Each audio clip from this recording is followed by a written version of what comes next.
Hello, and thanks for joining today's presentation from Real Story Group. My name is Scott Dill. My colleague Tony Byrne, as you can see, is on the line with us as well, and he's going to get us started here momentarily as we take you through the right way to select CDP technology.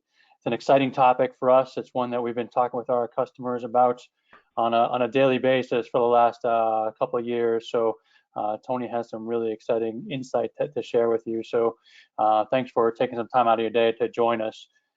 As we get started, I do want to just mention a couple of quick housekeeping items of note. First, we will have some time at the end for questions. So if you do have questions or feedback, please enter those into the questions tab and the GoToWebinar control panel.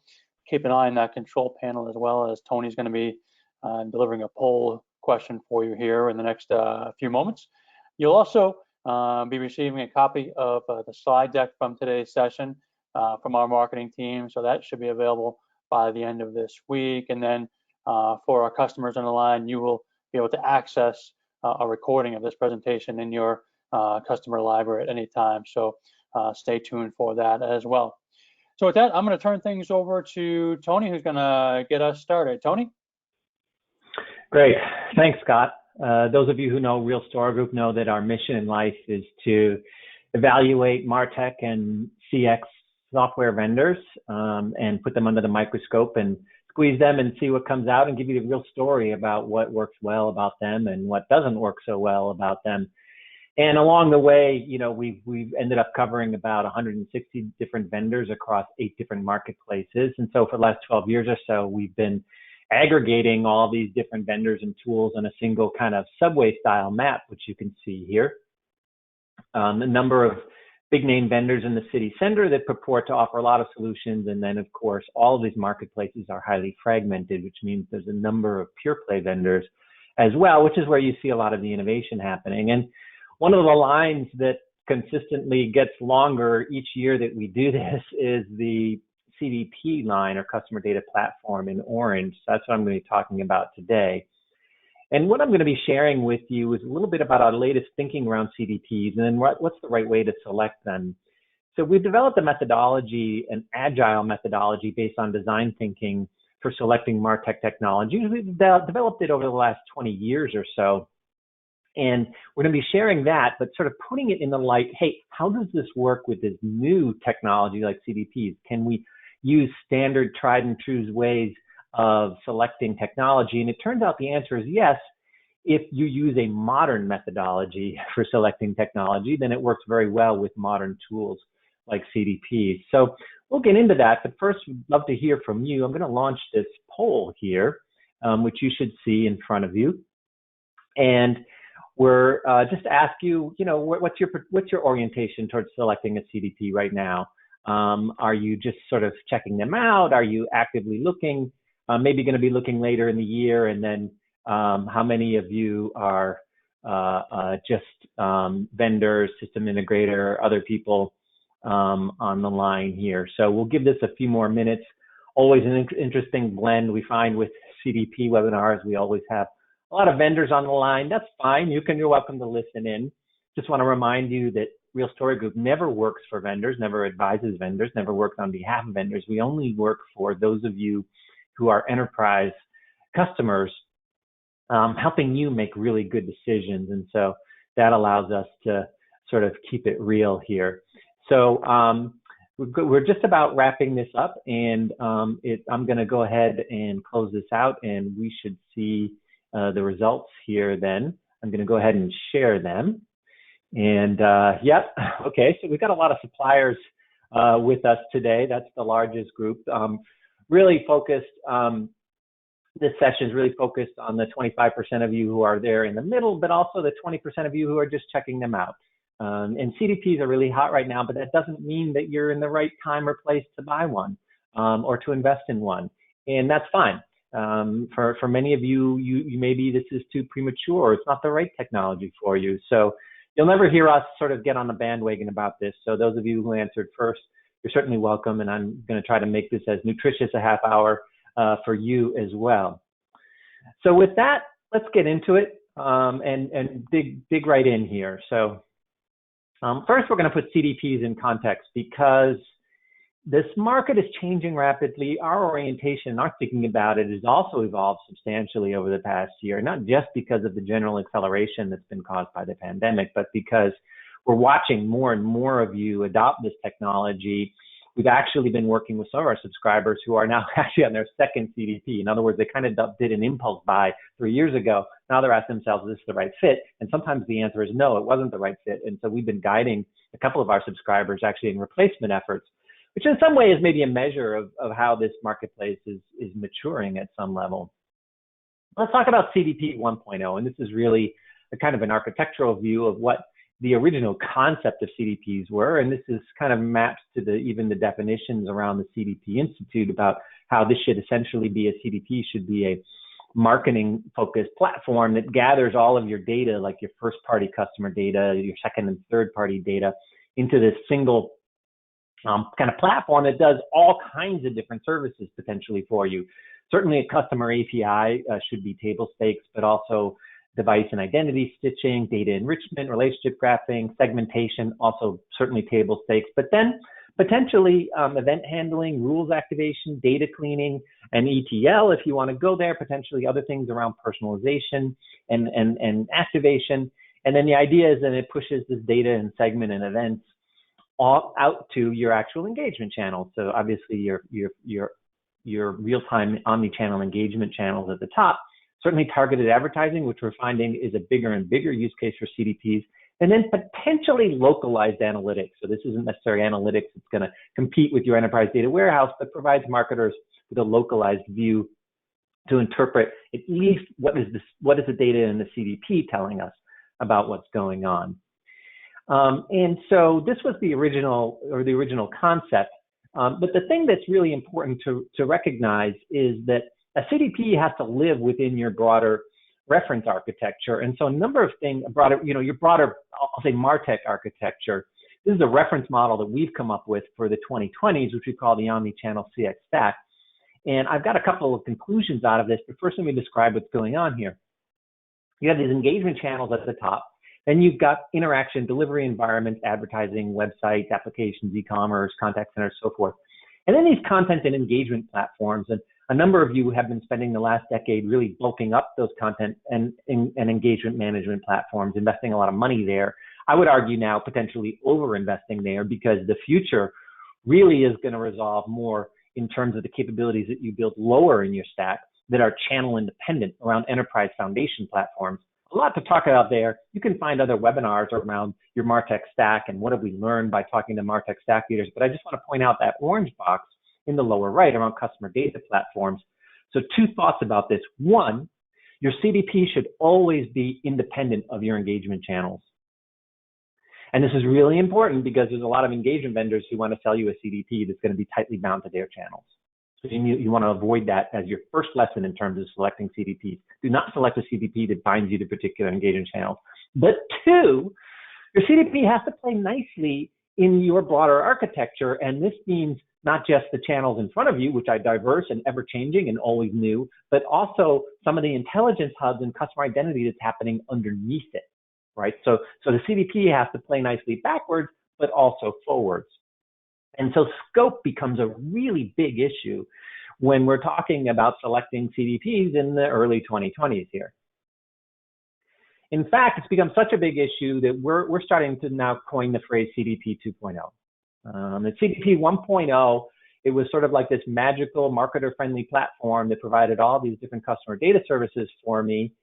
And, look at what this cool vendor can do. It's got some innovative AI in it. It can personalize my website, generate nifty reports, send automated messages, works for me as a marketer. It's easy to create basic segments, supports my pilot data model, and offers us finally this authoritative data source. Okay, great. That was the original premise of what CDPs were supposed to do. Now we're learning in the CDP 2.0 era that we've got to actually ask some more sophisticated questions around this. That it's not just, hey, let's just go buy this omnibus customer data platform and drop it in, and it's going to serve as the center of my stack, because really the CDP is just going to be an important part of your stack, but just part of your stack. And so what, CDP 2.0 you got to ask yourself, okay, there's 36 CDP vendors. Which one is really the right fit for me? And I'll be spending a lot of time on that coming up here in a minute or two. But then also you've got to ask questions. Is this the right data set? Maybe we need to be doing some of these services like AI and personalization report lower in our stack. Even the issues like compliance, your CDP should maybe be more of a system of reference rather than a system of record. And it might work for you as a marketer, but there's other touch points in your environment that around customer support, inbound call centers, all kinds of other things where you may also want to leverage your CDP. So, there's a number of issues. I point you in particular to the last row here, which is, shouldn't systems of record reside lower in our data ecosystem? This is a really important question. I don't necessarily have a yes or no, except to say that we're looking now at kind of a CDP 2.0 where you still have this data behind you and in front of you, but for many of you, you already have an enterprise data fabric of some kind or another. That fabric, of course, is perpetually under construction, but maybe your CDP is more of a customer data activation platform that's ingesting some of this enterprise data. The boundaries here look nice and neat. In the real world, we know, these boundaries aren't so neat. But this is really something to think about because CDP 2.0 means playing nicely, going backwards in your enterprise, but then also thinking about just what are the services that I really want with respect to omni-channel engagement. This is important because you've got large vendors coming online with some very decided opinions about this. So, for example, Adobe in their experience platform basically wants to sell you a complete data management ecosystem in the box. You can't actually buy a CDP from Adobe. You have to buy a complete data management ecosystem with ingest, egress, data processing, AI, ML, everything all baked in. Now, for some of their retail clients, this might make sense. For the rest of you, I have serious doubts about this. The other issue with the Adobe CDP, of course, is that just functionally is very, very, very underbaked, and Adobe's not being very honest with the marketplace about that. Speaking of dishonesty, let's turn to Salesforce next. So Salesforce is another example of this model where they purport to sell you a number of different things, including a CDP. So this may make things easier from an account payable perspective, but you have to ask yourself, is this really the right fit? So that's the third theme of the day, is you want the right fit. So Salesforce actually acquired a CDP called Evergage. It has recently turned it more into a journey listening and orchestration engine. So if you went to Salesforce, really up from the last year or so, they would try to sell you Evergage. In the meantime, Salesforce is building and is about to launch a separate CDP. So basically, Salesforce is a mess here. Neither of their CDPs are really up to snuff. And so you need to be very, very careful about just taking a CDP from your incumbent. I'm picking on Adobe and Salesforce here, but I could say the same thing about Oracle, about Acoustic, about Acquia, about SAP, about Microsoft, and others. Weak offerings excessively tied to their existing investments in ways that are going to mitigate against the fundamental independence that you want with respect to CDPs. And these large vendors, by law, they have to be honest with their investors. They don't always have to be honest with their prospects and customers. And I don't think they've been very honest in the marketplace. Okay, so now let's talk about the marketplace. Once again, I want to remind you, if you have any questions or you agree with or you disagree with anything that we're saying today, feel free to use the questions tab in the Go to Webinar Control panel. All right. So in the marketplace, I think I've already pointed this out. You've got these suite vendors that are very tied into their existing investments, and have recently kind of gotten religion around CDP after all of these vendors were initially kind of downplaying it. They're all in various states of formation with respect to CDP, so they're fairly immature solutions. The action still resides very much on the pure play side. There have been some acquisitions recently. You saw Segment acquired by Twilio, another engagement vendor. So again, you need to be careful about the tie-up between the engagement vendor and a CDP. But by and large, it has been, and I believe will continue to be dominated by pure play platforms. The issue for you is that there are so many of them. And what's interesting about this was that, when we first started taking a look at this 3-4 years ago, on the surface, they didn't really look all that different. Now that we spent a lot of time under the hood with these guys, it's really quite dramatic how different they are with respect to the way that they model information, the types of services they choose to include or not include, their vision for where this is going forward. the size of the company, certainly their go-to-market strategies, the culture of the company and their overall orientation. So there are actually substantial differences among these tools. One way to break them down is what is their emphasis. So if we look at kind of three potential cones here in the world of CDP 2.0, there's one strategy is to focus primarily on activation. That assumes that you already have a data fabric that you can connect into. Others focus more on data management to sort of basically create a kind of a parallel data infrastructure or replacement data infrastructure for your existing data fabric. So this is sort of a customer data ecosystem in a box. You may or may not want that. I would argue for many of you, you don't want that. But in some cases, you need that. And then there are others that are focused primarily on data analytics. And then secondarily on activation or management. In other words, they're really more around sort of reporting out the data as opposed to necessarily activating the data. And then, obviously vendors fall in between. I'm not going to call this chart scientific. Don't necessarily make decisions based on this. But you should, use this potentially as a way of orienting yourself. But now let's talk about this orientation. How do you actually, select these technologies? So we'll spend our last 15 minutes really kind of drilling down on, for those of you who are in selection mode or about to be in selection mode, what's the best way to go about this? So first of all, don't do this. I actually founded Real Story Group 20 years ago because of a quadrant like this. I was working at a systems integrator. We were implementing some of the tools that were in the mystical upper right quadrant. Found a lot of significant problems with those tools that the vendor analyst reports we were getting never cited. Found a lot of problems with the vendors too. And then I realized that analyst firms make more than half their money selling services to vendors. And I thought, that's a complete conflict of interest. There ought to be a better way to build an analyst firm. So that's when I founded CMS Watch, now Real Story Group. And our big mantra is we never consult to vendors, never speak at their events, never accept the drinks from them, and never write white papers for them. And that's because we're just focused on the 45% of you who are on this call who are end users or customers of this technology. What's in your best interest? And the first thing we'll advise you is get rid of these static quadrants. They don't really tell you much except how an analyst firm has been influenced. So how do you get to where you want to go? You've got 36 vendors. And it turns out that if you apply the basic tenets of design thinking, it's a great way to select marketing technology. My colleague Jared Dingris and I wrote a book called The Right Way to Select Technology, which encapsulates this technology. It encapsulates this methodology. It's from Rosenfeld Media. You can go check it out. What I'm going to be doing over the next 10 minutes is kind of distilling how this methodology works in a CDP setting. And again, the goal here is really, this is kind of an anti-waterfall methodology. And it's really focused on the human dimension of this, that you create diverse user stories. That's the first and most important thing that you do. So you don't get into this feature wars around speeds and feeds. There are going to be real people using the CDP, and you're going to have real customers who are on the other end of this, who are feeding data and in some cases being activated in a certain way because of what's in your CDP. It's those user stories that are going to frame whether a vendor is a good fit for you or not. And you want to encapsulate those user stories into an RFP or tender and come up with a vendor shortlist of 6 to 8 vendors. I have some thoughts about the best way to do that. But then based on the results of the proposals you get back, you then bring vendors in for demos. Ideally 4 of those day-long structured demos. Are they demoing the vendor's reference implementation?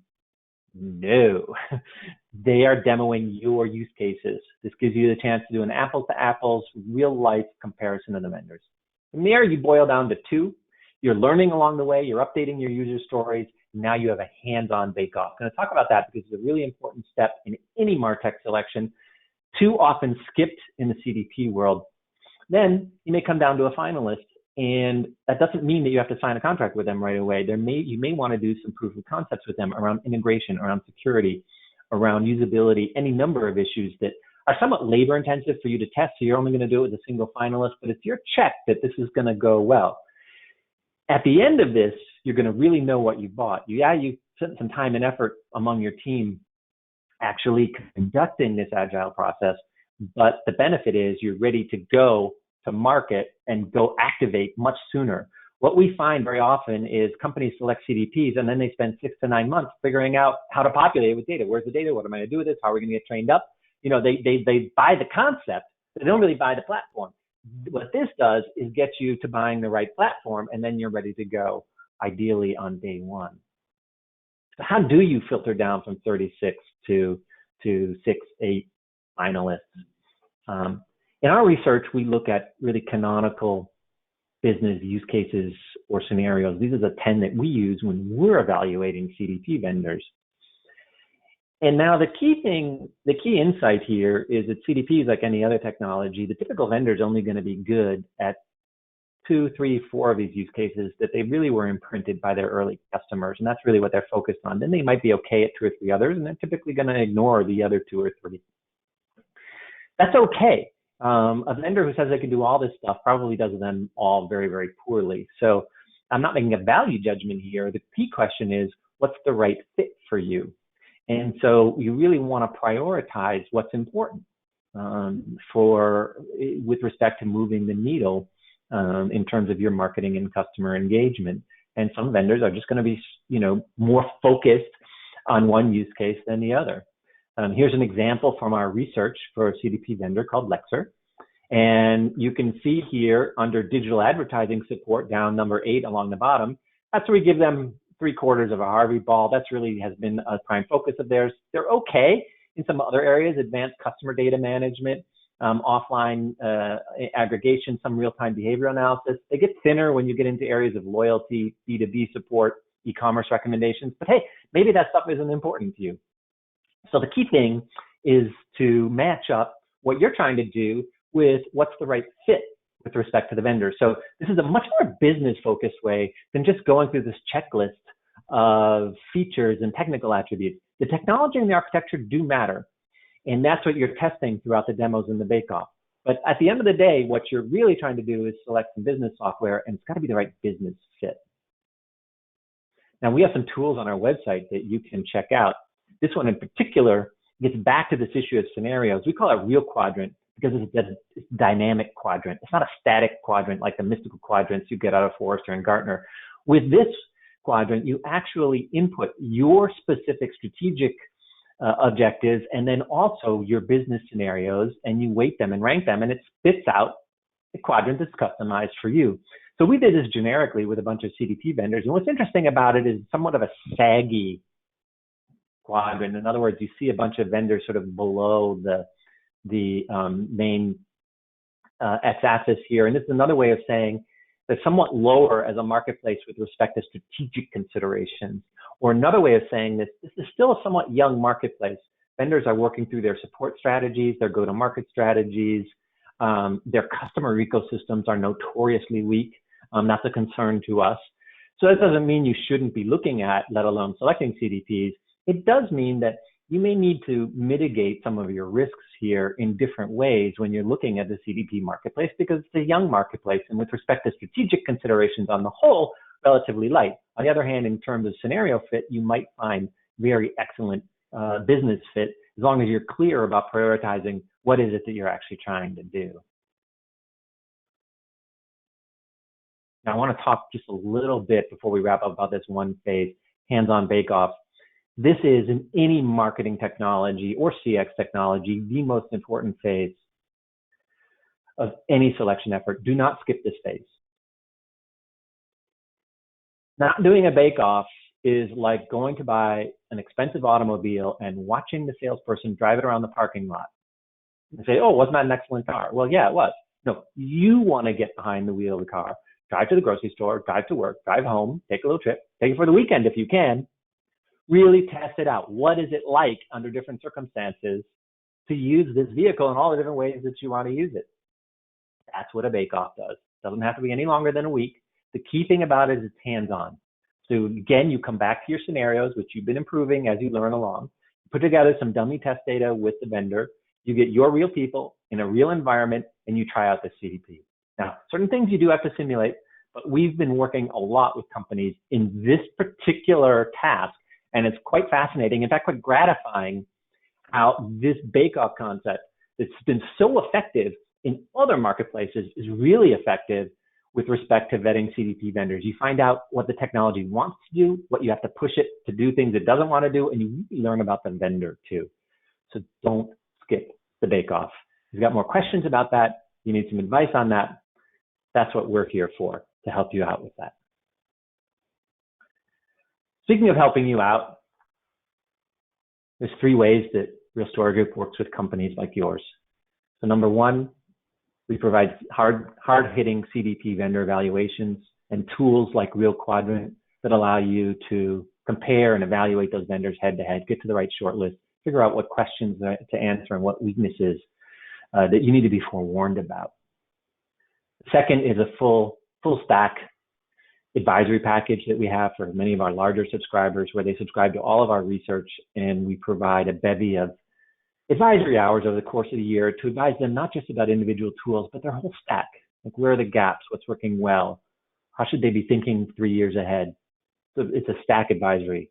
And finally, the third way we work is that some of the MarTech leaders, stack leaders who are subscribed to our research are invited to join a private, confidential peer panel where we meet now during the pandemic every 2 months to talk. Our last meeting actually was all about customer data technology, fascinating meeting.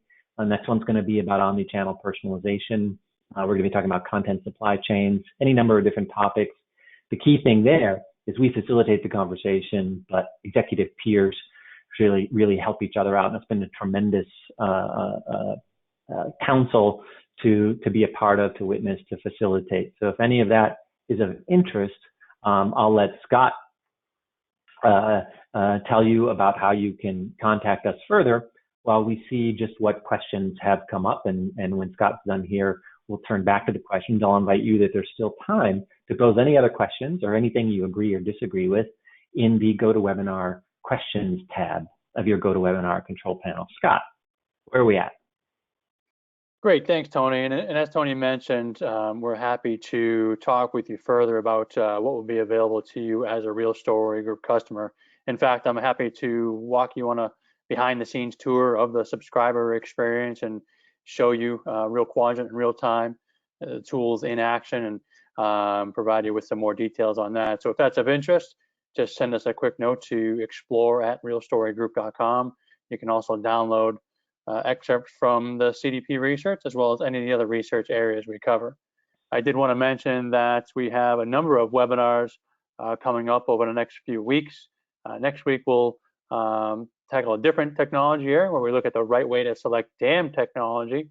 And then for those of you that are continuing to think about customer data platforms and how that aligns with your MarTech stack, we're going to be tackling an interesting topic in November about where should CDP stop and journey orchestration engines begin. So if those are of interest, you can sign up for those on our website at any time.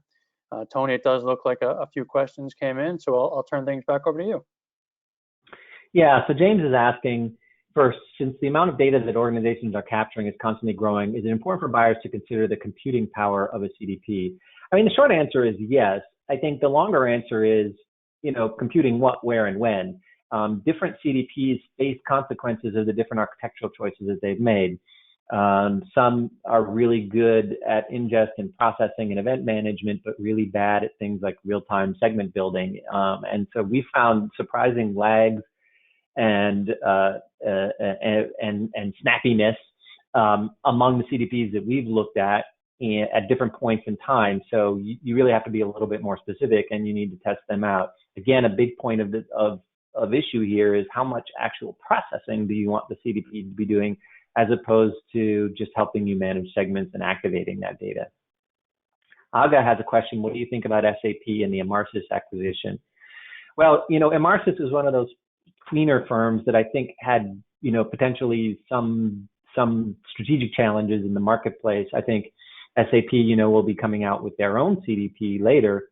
They may or may not use bits of Emarsys. I think they see Emarsys more as a counterpart to Evergage on the Salesforce side, as more of a journey listening and orchestration platform. Historically, it's also done some marketing activation. So it's one of those reasons why we keep saying, these boxes that we create are nice and neat. In the real world, they're not always nice and neat. Immersis was kind of spanning a number of different marketplaces. It's unclear exactly what Salesforce will emphasize, but we're thinking probably mostly around journey orchestration, decisioning, and personalization. James is asking, what are some of the differing needs of enterprises versus mid-market orgs when it comes to CDPs? Well, I think, mid-market orgs, obviously you want something simpler. You may need something a little bit more full cycle, more of a data management platform in a box. At the same time, those vendors tend to be more complex. So the good news is there are some simpler CDPs coming online, and I typically would argue that simple is better than more complex in the long run. And again, it really depends on your ambitions. What we see at a lot of mid-market organizations is that they're really dialed in on maybe one or two channels that are really critical for them in terms of activation. That could be advertising, could be email, and really focus on vendors that can support you in those channels and can pass the data appropriately to the engagement environments. And so that can also then narrow your focus as well. In general, like as this market, like we would say with any others, is you do want to be careful whether you're a mid-market or a large enterprise, not to overbuy this technology. Overbuying technology can sometimes slow you down in the long run and can be riskier actually than underbuying the technology. So great, with that, we've come up on the bottom of the half hour. I want to thank you again for joining with us today, participating in the poll, and invite you to download any of our samples at that link there, or engage with us either by email or through LinkedIn. And so always a pleasure chatting with you about CDPs. For Scott Dill, this is Tony Byrne of Real Story Group signing off. Bye now.